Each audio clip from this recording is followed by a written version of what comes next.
Oke, shalom jemaat Tuhan dari GBS Haleluya Palur ataupun sahabat-sahabat kita yang masih senang mengikuti ibadah online. Saat ini saya dan kru ada di Pantai Tablolong, Kupang di Nusa Tenggara Timur. Sebelum kita mulai, mari kita tundukkan kepala dan berdoa. Tuhan Allah Bapa kami yang ada dalam surga, haleluya Tuhan, terima kasih atas kasih karunia dan berkat-berkat-Mu Tuhan. Haleluya, sore ini kami akan mengadakan ibadah online Tuhan. Kiranya Engkau sertai kami Tuhan, sertai jemaat-jemaat Tuhan, sertai kami semua. Selain dari itu Tuhan, kami juga berdoa bagi Bapak Gembala kami yang akan membawakan firman-Mu Tuhan. Kiranya Engkau sertai, Kau bungkus dengan kuat kuasa-Mu yang kudus Tuhan. Sehingga firman-firman yang akan Kau taburkan kepada kami semua Tuhan, haleluya, dapat masuk ke dalam relung hati kami masing-masing. Dan kami bisa melakukan. Terima kasih Tuhan, terima kasih atas kasih karunia-Mu. Juga Tuhan, kiranya Engkau sertai kami, ampuni segala dosa-dosa dan kesalahan kami. Sore ini kami akan menjalankan ibadah online Tuhan. Kiranya Engkau menyertai kami senantiasa mulai dari awal, pertengahan, dan akhir. Dalam nama Tuhan Yesus kami berdoa dan mengucap syukur. Haleluya, haleluya, amin. Shalom, selamat sore Bapak-bapak, Ibu-ibu, jemaat GBS Haleluya Palur, dan sahabat-sahabat ibadah online dimanapun berada, baik yang ada di dalam negeri maupun yang ada di luar negeri. Mari kita satukan hati, kita buka hati kita akan belajar tentang firman Tuhan. Kita seringkali menyanyi, Dialah segalanya, Dia bagiku. Ya, bahwa Yesus itu segalanya. Peristiwa yang besar, peristiwa yang kecil, keadaan yang besar, keadaan yang kecil, semua ada di tangan Yesus. Nah, kalau kita sudah menyanyi itu, berarti iman kita mengarah kepada Yesus yang besar, Yesus yang luar biasa. Apalagi Selasa lalu kita baru saja mendapatkan pelajaran supaya kita ini berakar dalam Kristus, dibangun di atas Yesus, memiliki iman yang teguh dan mengucap syukur. Kristen yang istimewa, Kristen yang hebat, karena semuanya ini sudah diatur oleh Tuhan dan kita nurut. Nah, apakah sesudah kita nurut seperti itu, lalu setan lari dari kita? Tidak. Makin dekat Tuhan, setan pun berada di belakang kita, selalu berbisik, supaya kita ini menjadi orang Kristen yang hancur. Ya, boleh imanmu besar, boleh kamu mengatakan di dalam Yesus ada segalanya, tapi kalau bisikan setan masuk dalam hati kita dan kita nanggapi, maka kekristenan kita jadi hancur. Hari ini firman Tuhan mengajak kepada kita supaya harga Yesus yang segalanya itu menguasai hati, jiwa, dan roh kita. Kita baca di dalam Kolose 2 ayat 8 sampai 10. Kolose 2 ayat 8 sampai 10. Hati-hatilah supaya jangan ada yang menawan kamu dengan filsafatnya yang kosong dan palsu menurut ajaran turun-temurun dan roh-roh dunia, tetapi tidak menurut Kristus. Ayat 9. Sebab di dalam Dialah berdiam secara jasmaniah seluruh kepenuhan kealahannya, dan kamu telah dipenuhi di dalam Dia. Dialah kepala semua pemerintah dan penguasa. Ayat 9 dan ayat 10 menjelaskan bahwa Yesuslah ya yang harus menjadi kepala kita. Yesuslah yang harus menjadi pemimpin kita. Sedangkan lingkungan kita, mungkin keluarga kita, mungkin sahabat kita, itu memiliki ajaran-ajaran yang lain. Dan ini yang kadang-kadang membuat hati kita menjadi bingung. Meletakkan kemanusiaan kita, meletakkan kehidupan kita dibanding dengan mengikuti Kristus. Apa yang diperintahkan Tuhan? Hati-hati supaya kamu jangan menyerah pada ajaran-ajaran palsu, pada filsafat kosong, pada ajaran turun-temurun yang kadang-kadang menggoyahkan iman kita. Kolose 2:8, jangan mau ditawan. Ya, kita sudah bebas. Kristen itu sudah dibebaskan segalanya dari Allah, dari belenggu-belenggu setan, dari ikatan-ikatan kepercayaan macam-macam sudah dibebaskan oleh Allah. Tetapi peringatan hari ini, jangan mau ditawan dengan roh-roh penyesat itu. Nah, apa yang dikatakan roh penyesat? Filsafat yang kosong. Ajaran-ajaran turun-temurun. Ajaran-ajaran tentang roh dunia. Nah, padahal kita hidup di lingkungan dunia. Kita hidup dengan tradisi-tradisi yang ada. Nah, tradisi ini sudah ada sebelum kita. Lalu, bagaimana cara nanggapinya? Saya pernah memimpin salah satu upacara penghiburan di saat ada jemaat yang meninggal. Jemaat ini bapaknya adalah agama lain yang ketat, yang syarat. Dan anaknya ini dulu juga mengikuti ajaran bapaknya. Lalu dia mengambil istri, istrinya ini Kristen. Sesudah itu istrinya memberikan pengaruh kepada suaminya, akhirnya suaminya jadi Kristen. Bapaknya, keluarganya tidak melepas begitu aja.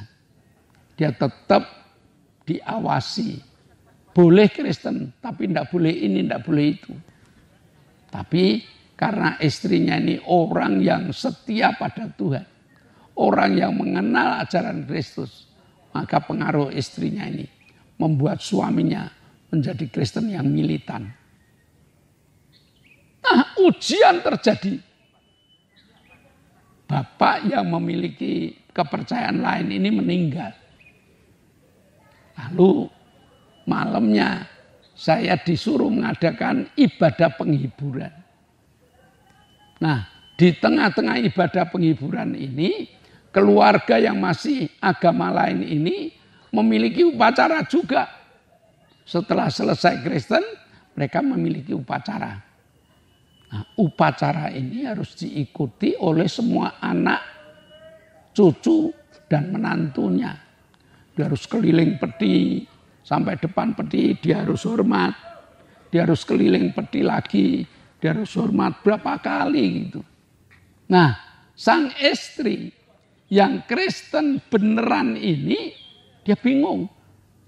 Dia tanya pada saya, Pak, saya harus bagaimana? Ya pasrah sama Tuhan. Nanti Tuhan kan punya cara. Wah, dia pasrah, dia nangis pada Tuhan. Tuhan, kalau saya suruh ikut upacara seperti itu, hati saya tidak bisa. Tetapi kalau saya tidak ikut, cerai. Ya, keluarga sana mengatakan istrimu harus dicerai.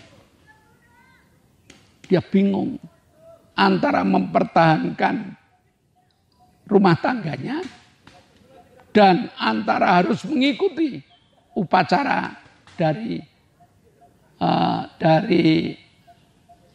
keluarganya atas kemurahan Tuhan. Dia datang pada saat upacara penghiburan itu, dia datang dan dia itu hamil muda. Tuhan luar biasa. Begitu acara ini dimulai, acara tradisi ini dimulai, sang istri ini tidak sadarkan diri. Lalu karena ini anak pertama dari keluarga ini, maka dia izin sama keluarga yang lain, pada kakaknya, pada adiknya, pada seluruh keluarga yang ada di sana. Ini istri saya tidak sadarkan diri, tak jahe pulang sih ya. Kasihan, ini mengandung kandungan pertama loh, sudah ditunggu berapa tahun. Tuhan itu luar biasa. Ya, di tengah upacara, mereka mengadakan upacara, anaknya diselamatkan dengan cara tidak sadarkan diri. Firman Tuhan ini mengatakan, jangan mau ditawan. Ya, ditawan itu bagaimana? Dulunya kita sudah bebas, tapi tiba-tiba kita ditawan oleh filsafat kosong, oleh ajaran turun-temurun, oleh tradisi nenek moyang kita. Nah, Kristen yang sudah berakar dalam Kristus, yang sudah ditanam di atas Kristus, harus memiliki iman yang kuat. Dalam Galatia 5 ayat 1, ya, supaya kita sungguh-sungguh merdeka. Kristus telah memerdekakan kita. Karena itu berdirilah teguh dan jangan mau lagi dikenakan kuk perhambaan. Begitu kita kenal Kristus, begitu Kristus ada di dalam hidup kita, merdeka. Jangan mau dikenakan kuk perhambaan lagi. Nah, ini catatan penting yang harus kita miliki. Ini pengetahuan penting yang perlu kita dalami. Yesus telah memerdekakan kita. Nah, lalu ini upacara seperti ini. Ini keadaan tradisi seperti ini bagaimana? Berani dan tidaknya untuk memutuskan saya ikut Kristus atau tertawan. Itu tergantung dari iman kepercayaan kita. Kalau iman kita sudah kuat, ya kita harus ambil sikap. Tuhan yang akan membentengi kita dengan caranya yang ajaib, dengan caranya yang luar biasa. Kalau tidak ya katakan tidak. Supaya kita betul-betul murni, tidak ditawan lagi dengan pemahaman-pemahaman yang tidak jelas. Ya. Ajaran nenek moyang kita ini kan ajaran baik tapi tidak jelas. Ya, kalau yang baik misalnya jangan duduk di bantal, itu ajaran baik. Ya kita ikuti. Jangan makan di depan pintu, itu ajaran yang baik, kita ikuti. Tapi kalau sudah tradisi-tradisi yang lain, ini hari apa? Kalau kamu mau cari nafkah, kamu harus hitung harinya. Kamu harus pergi ke arah selatan. Kamu harus pergi ke arah timur. Kita sudah bebas. Mau ke selatan, mau ke timur. Mau hari ini, hari itu. Semua hari-harinya Tuhan. Hari yang baik. Mari kita lakukan. Bahkan ini merupakan mempertunjukkan iman kita kepada mereka. Supaya mereka ngerti bahwa kita punya Allah yang segalanya. Jadi sesudah kita memahami siapa Kristus, Kristus yang besar, maka ajaran-ajaran kosong itu harus kita buat. Ya, Pelajaran kosong itu harus kita buang. Ayat 9 dikatakan sebab di dalam dialah berdiam secara jasmani seluruh kepenuhan kealahan Bapa kita. Di dalam Kristus. Kristus itu Allah kita. Allah yang besar. Ya, Allah yang menciptakan langit dan bumi. Allah yang punya firman yang luar biasa. Sehingga kalau kita sudah punya Kristus, kita sudah berani mengatakan Yesus segalanya. Kita harus berani meninggalkan ajaran-ajaran yang kosong. Filsafat yang palsu. Hanya firman Allah lah yang kuasa. Hanya firman Allah lah yang kuat. Dan iman kita harus mengarah kepada firman itu. Dan kalau kita mengarah pada firman, maka kekuatan muncul. Ya, tradisi-tradisi kosong. Ada tradisi 3 hari, 7 hari, 40 hari. Baik itu. Tetapi itu kan kosong. Tidak ada apa-apanya. Jadi kalau kita berani menolak, kita menang kok. Ya. Maka hati-hati. Ya, jangan menjadi Kristen yang 2 muka. Iya tradisi ya, lalu kekristenan iya. Justru ini dipertanyakan oleh mereka. Kekristenanmu ini bagaimana? Mari Bapak Ibu, perhatikan ayat firman Tuhan. Yang awas, hati-hati. Jangan mau ditawan. Kalau sudah bebas ya bebas. Jangan mau ditawan lagi dengan pikiran-pikiran yang sia-sia. Jangan mau ditawan lagi dengan tradisi-tradisi yang tidak ada artinya. Tetapi mari kita tegak berdiri. Aku punya Kristus yang telah menyelamatkan aku, yang telah membebaskan aku. Amin. Mari kita berdoa. Bapa, kami mengucap syukur. Engkau Allah yang telah memberikan segala berkat kepada kami. Engkau Allah yang telah memberikan kekuatan iman kepada kami. Sehingga ajaran sore ini Tuhan dapat kami mengerti. Supaya kami tidak tertawan dengan tradisi-tradisi mereka. Melainkan kami bebas karena kami punya Yesus yang Maha Kuasa. Terima kasih Tuhan. Teraikan firman-Mu dalam hati, jiwa dan roh kami. Supaya kami dapat menikmati kemampuan iman yang besar dan kemenangan. Dalam nama Yesus kami telah berdoa dan mengucap syukur. Yang percaya katakan amin. Nah, shalom Bapak Ibu. Kita telah selesai ibadah. Tetapi ada beberapa pengumuman yang perlu kita perhatikan. Yang pertama, GBIS Haleluya Palur sudah mengadakan ibadah on-site. Ibadah tatap muka. Kami mengundang saudara-saudara, jemaat-jemaat yang belum berani ibadah, atau saudara-saudara yang belum berani ibadah. Mari ajak ke GBIS Haleluya Palur dengan jadwal Minggu pagi jam 7 itu untuk anak sekolah minggu. Minggu jam 9 untuk ibadah umum.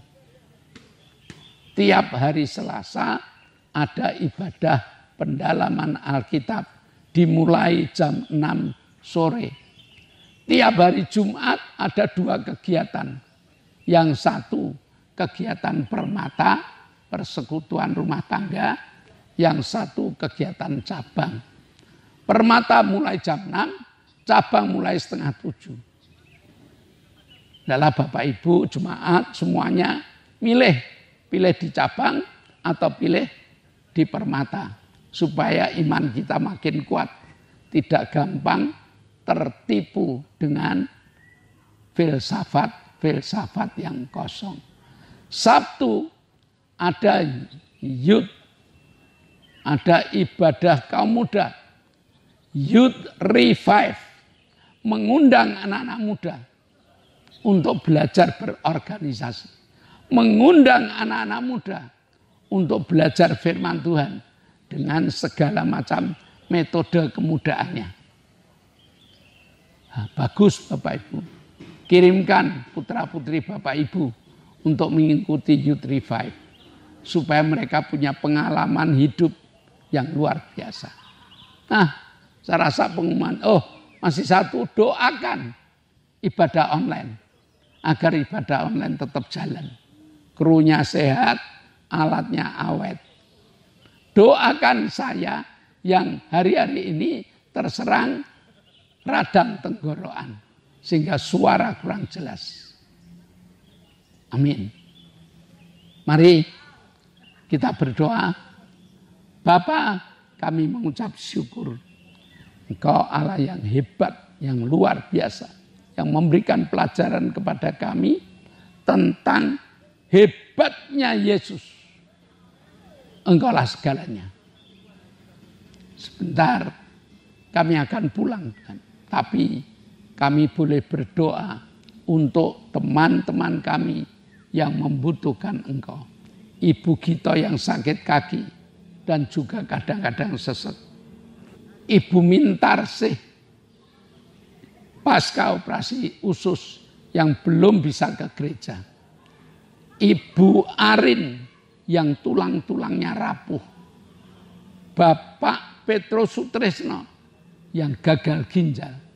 Dan juga Pak Ishak yang sudah sepuh. Jamah Tuhan. Beri kekuatan kepada mereka. Sehingga mereka dapat beribadah bersama dengan kami. Jamahanmu menyembuhkan. Kami bersyukur kau telah jamah Pak Gito. Kau telah jamah saudari kami Lili. Engkau telah jamah Ibu Satinem.